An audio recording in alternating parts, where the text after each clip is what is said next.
think it's really important for firefighters to really understand that a couple of workouts within your firehouse is great, but we really need to make sure that to stay on top of our game and ready, you need to incorporate health and fitness into your life. Enchanted Sky Media.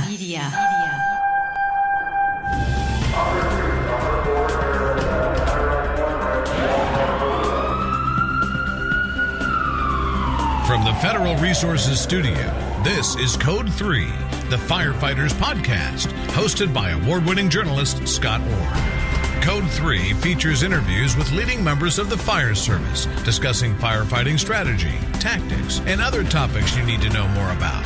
Now, here's Scott. That's right, and I will not let Parkinson stop me. Thank you for joining me again here on Code 3. This is the show for and about firefighters. We're informing and entertaining members of the fire service, just like you, from coast to coast.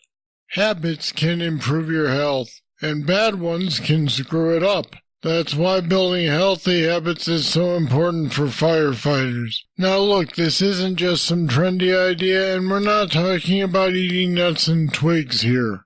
This stuff will prolong your career and your life. Back with us again today to discuss building good habits is Aaron Zamzow, and he has 5 of them for us. Aaron is the owner of Fire Rescue Fitness. It's a company that creates workout programs and fitness articles. They focus on getting fire rescue athletes fit for duty. He holds a bachelor's degree in health and wellness and is a National Academy of Sports Medicine certified personal trainer and a peer fitness trainer. And Aaron Zamzow joins me now. Welcome back to Code 3. Hey, Scott, thanks for having me. Always a pleasure. And you know we've gotten to know each other pretty well. You know I'll talk anybody's ear off about fitness, so I really appreciate the opportunity. It's great to have you back again on Code 3. We'll start with an easy question. Don't most firefighters already have these habits in place? You know, surprisingly, some really do and some really don't. I think there's a mix. I think it's really difficult for a volunteer firefighter to, make time for fitness and to incorporate healthy habits because they have so many different stresses of their regular job, their life outside of the firehouse, and then also what they do daily. And that for the career firefighter as well, sometimes trainings and calls and lack of sleep kind of get us off of those habits. So I think it's important for everyone within the fire service, whether you're volunteering career, and we'd always like to make more improvements as a whole. And these 5 things that I'll talk to you today will really help anyone, even if you're a chief. When you point to the fire, you still need to be at the peak of your game. So these will all help. We'll get to those tips in a second, but I did want to ask. Most career firefighters that I know work out every day, at least when they're on shift. Doesn't that do the job? It's a great start. But if you're only working out 6 or 7 or 8 or 9 shifts a month, there's still the 20 other days where we can still help and improve your health. I used to work with pro athletes, and they didn't just work out when they reported to their particular organization. It was a year-round commitment. And I think it's really important for firefighters as well to really understand that a couple of workouts within your firehouse is great, but we really need to make sure that to stay on top of our game and ready, you need to incorporate health and fitness into your life. Now, what we're going to talk about here is 5 habits, and I noticed that I have a cheat sheet here. I noticed that exercising or working out is not one of the first items you mentioned. Why is that? I think, it's very, very important, but the first one that I think is really imperative for firefighters, hydration. A lot of times in the firehouse, coffee is one of the mainstays. Every firehouse I've ever been to, there's always coffee brewing. And sometimes that coffee can turn into 3, 4, 5 different cups, which, can be great for energy. But water is what sustains us metabolically, also helps provide us with energy. And I think one of the things that people don't understand in the fire service is that well-hydrated firefighters are less likely to have sudden cardiac arrest than stroke. And those are two things that kill us mainly in the fire service, along with some of the other health-related things like cancer, which I'm sure we'll touch on a little bit as well. But staying hydrated helps you perform better, helps you think more clearly, and also can reduce your chances of the things that kill us. So I put number one on the list as hydration because it's something that sometimes we overlook. It could be 1 o'clock when you're in your shift and you realize, gosh, I haven't had any water today. And that's too late, because if you get that call, you can get dehydrated, severely dehydrated very, very quickly. So if you stay hydrated outside of the firehouse and place emphasis on that throughout your career, throughout your life, you're going to be able to perform better. You're going to be thinking clearly, and you're going to reduce those chances of the things, again, that kill us. I was reading a statistic that even a slight decrease in hydration can decrease your performance by 5 to 10%. It can also increase your chances of sudden cardiac arrest and stroke by 20 to 30%. So staying hydrated, again, I can't emphasize that enough, is very, very crucial to performing better and actually living better and being able to do the job. Do you have a recommended volume that we should drink over, say, 8 hours? Well, we were talking before the show about Arizona, where it's hot. It's 105, whether it's a dry heat or what it is. But, I always tell people, try to aim for around half your body weight in ounces. So if you weigh 200 pounds, try to drink 100 ounces of water a day. Wow, that's a lot. It's a lot, but I say that because most of us won't get to that. But if we, the 8 ounces, 8 times a day is a great start. So I think most health organizations, when they talk about hydration, recommend 64 ounces. Now, that doesn't count working out, staying active, working in a hot environment like Arizona or even a fire ground. So I always say aim for half your body weight. If you get even close to that, you're going to stay okay.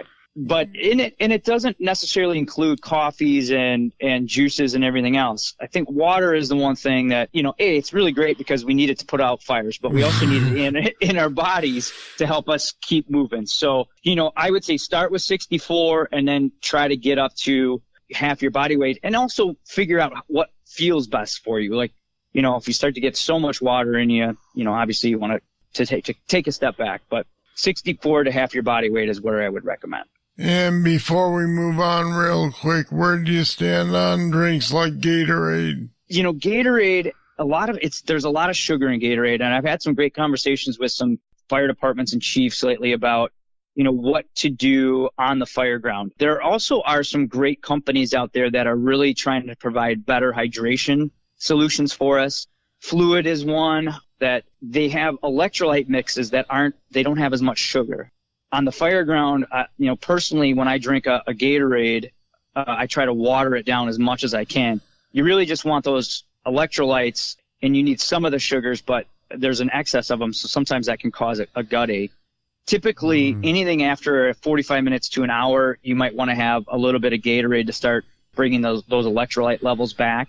That's where these fluid packets or these electrolyte packets really can come in handy. So you just pop them in your water when you're doing rehab, or if it's a hot day out, you can pop them in your water as you're on the truck. Gatorade is a good option. There are also other options, I guess is my point. But if you're just doing a regular workout of 30 to 40 minutes, water's okay. Anything over 45 to an hour, you may want to think about adding those electrolyte mixes back. Number 2 was stretching. Yeah, so a lot of times, we don't really stretch well within the fire service. And I'll give you some examples. I work with recruits, not only with my own fire department, but I've also helped with other departments as I go out. And, the younger guys especially, we'll pick on them a little bit, they just want to get after it. So they get into the gym, they do their workout, and they don't realize that the more efficiently you move, the stronger you can be and the better you can perform.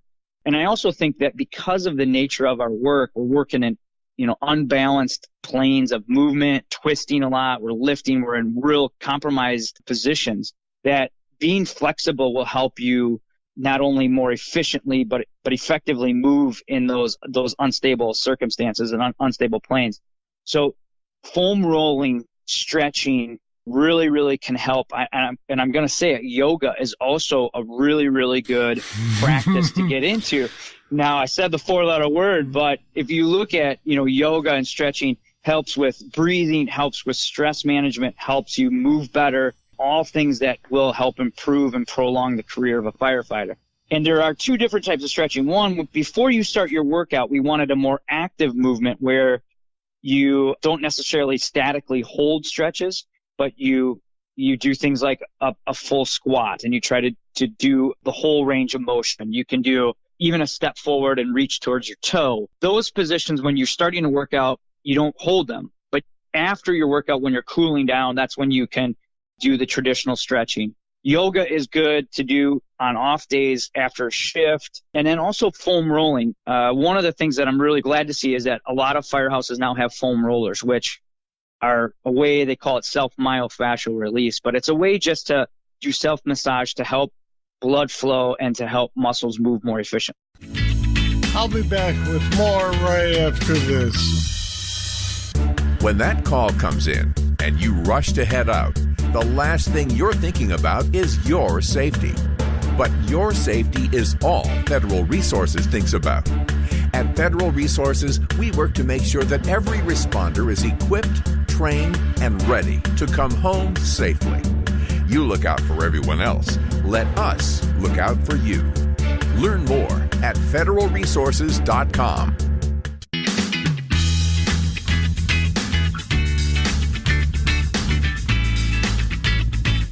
All right, number 3 was read labels. Yeah, this one is really interesting. So I was at a firehouse the other day, and they had yogurt on the shelf in the fridge, and they pulled that out, and they said, see, and of course, me being a health guy, I get, we're eating healthy. Yeah, we're eating healthy. We have yogurt. Well, you looked at the label, and the yogurt had 29 grams of sugar, and I pulled out ice cream, and I said, read that. Ice cream had 20 grams of sugar. Now, we didn't compare serving sizes, but I just said to the individual, I said, hey, start reading labels. The sugar is hidden in a lot of different foods, and fat is as well. And I think in the firehouse, when you're cooking in the firehouse and in your own home, start to read labels. If that label has 1,000 different ingredients, some of which you can't read and you can't understand, maybe think about eating something that is more natural. It's something that it's really simple to do, but that yogurt, now all of a sudden that person thought it was healthy, just like you were saying. It's yogurt, it's healthy. Now we want people to take a step further than that. All right, it's yogurt, but look at the different types of yogurt. Breads and cereals. Start to look at those labels and really understand what you're putting in your body and what you're feeding to your crew. I like to try to stick to outsides of the grocery stores where you have one ingredient foods: potato, chicken, broccoli. I know I said broccoli. Let's go with sweet potato. That's a little bit better. So, reading labels, understanding what's in those different foods will really go a long way to start getting you to understand nutrition a little bit. I think that's always the first step is hydrating yourself. Second step is start understanding foods a little bit. So reading labels is a big part of that. And I want to be clear here. You're not talking, as I said earlier, nuts and twigs when you say single ingredient foods. You're just talking about stuff that's less processed. Exactly. And even some certain ketchups, they'll have high fructose corn syrup in ketchups. There's a better alternative where it's more natural. It's just tomatoes and there is some sugar in the ketchup, but at least it's not a processed sugar like high fructose corn syrup. So things like that, right. Try to stay more natural, less processed. And that's a great thing to start with your nutrition. And then as you read labels, I find that when I start to tell people to do that, they start to because Google's so handy these days, they start to research more and really start to take their health and their wellness, take control of that a little bit more, which is really ultimately what we want. All right. Number 4, understand portion sizes. Now here I'm going to jump in and suggest that I'll bet you're going to say that our portion sizes are way too large. Not in the fire service. No way. No. Yeah, let's just dump that all over the plate and slurp it all down. Yep. I always like to tell a very good friend and mentor of mine, Chief John Solka from FDNY, tells a story of meeting his wife and bringing her to the firehouse for a meal. And after the meal, she looked at him and said, "You guys, that was like the most awful thing I've ever seen. You guys are like cows at a trough."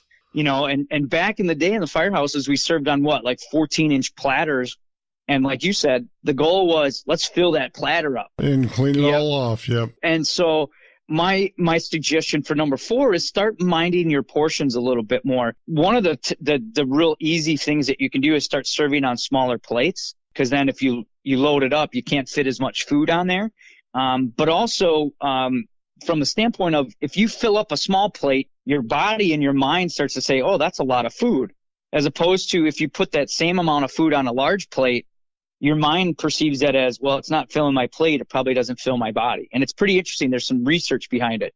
So one thing is, mind your portions, serve on smaller plates. I know a lot of firehouses are going to a small serving plate and then like a little bowl for salad. Salad.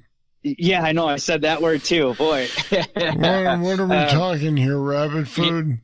Yeah. Well, at least have those options. I'm all for the traditions in the firehouse. I'm at where I come from in Madison, Fridays are usually for fish and Saturdays are pizza days. And I still do that if I'm cooking, but I also like to have an alternative for those people that maybe don't want that and they want to eat a little more healthy. So we try to have that option for them. But, a real easy rule of thumb is if you take, the palm of your hand, you use that as your protein serving size. You use a thumb for fats, and then for vegetables, you can use like a fistful and use that as your serving size. So your hand can really be a good, aid when you're looking at portion control. Also, like a cupful of hands is like a carb. So, like a dense carb, like a rice, kind of eat like a cupful of it. For veggies, you want a fistful. For fats like almonds, you try to have a thumb, the length of your thumb kind of with that. And then again, the palm for the protein. I also think that, we talked about reading labels. And when you start to read labels, try to understand what serving sizes are. And I think you need to become an advocate for yourself in a way and educate yourself. Just like you do we educate ourselves with fire attack and building construction. Nutrition should be added to that list because it can really help prolong a career and life. And I think it's really, really imperative. And getting it wrong can cut that career short. It really can. And I had this conversation the other day as well. I'm almost 45, and 5 pounds overweight can lead to 15 pounds overweight really, really quickly. Before you know it, you're ordering more, your pant size is a little bit bigger. And, that 5 pounds over the course of 3 or 4 years can turn into 15 to 20, which then all of a sudden you're 48 years old and 25 pounds overweight. It's really difficult to get that off. So, making these habits part of your career and part of your lifestyle really, really is imperative, not only for the older firefighter, but for the younger one growing up. And that's one thing you always get kids. I always say kids because they're usually younger out of the academy. They get into the firehouse and they go, man, I put on 5 pounds in the first couple months because there's so much food around. And you kind of grin and you go, yeah, you got to understand how to manage that, So the portion sizes is a huge part of that. And finally, you say train, don't exercise, and I'm curious how they're different. If I told, we're going to tell your listeners right now, stop exercising. And a lot of people probably are listening going, hey, I kind of like how you like this guy. I maybe lost them when I talked about salads and yoga, but when I tell them to stop exercising, I pull them back in. And here's the thing with that. Exercising is doing something for that day, meaning, hey, I'm going to take a walk.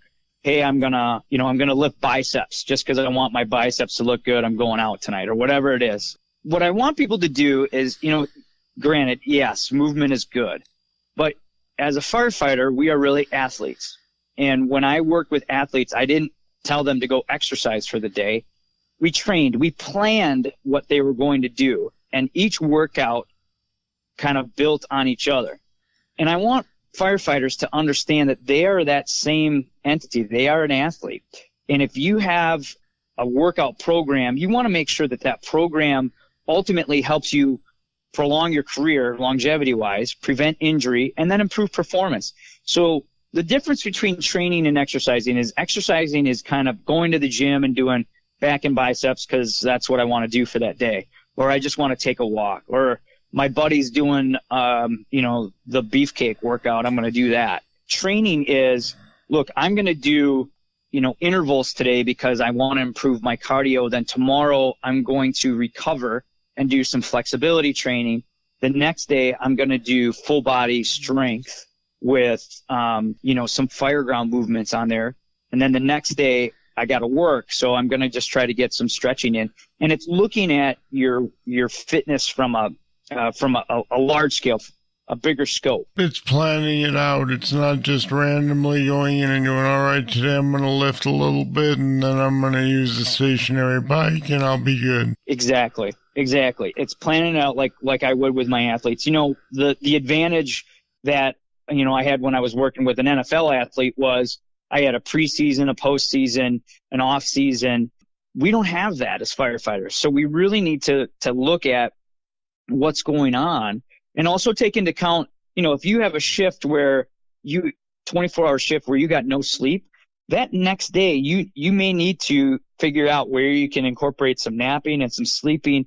And instead of working out, you look at it and go, look, I can do my recovery day after that bad shift. And then the day after, I know I'm ready to go and I can go back and do my weight training.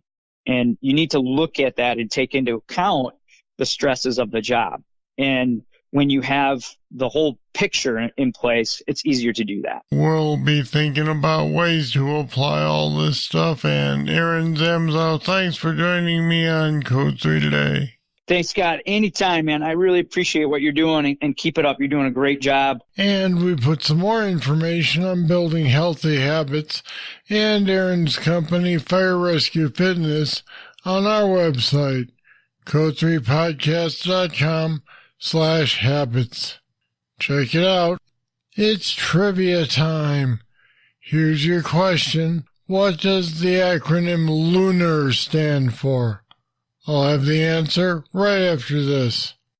If you like Code 3, you'll love the Code 3 Bull Session. It's more discussion with our guests on any topic. Sometimes it's serious. Sometimes it's not so serious. But it's only available to patrons of Code 3. Find out what you've been missing.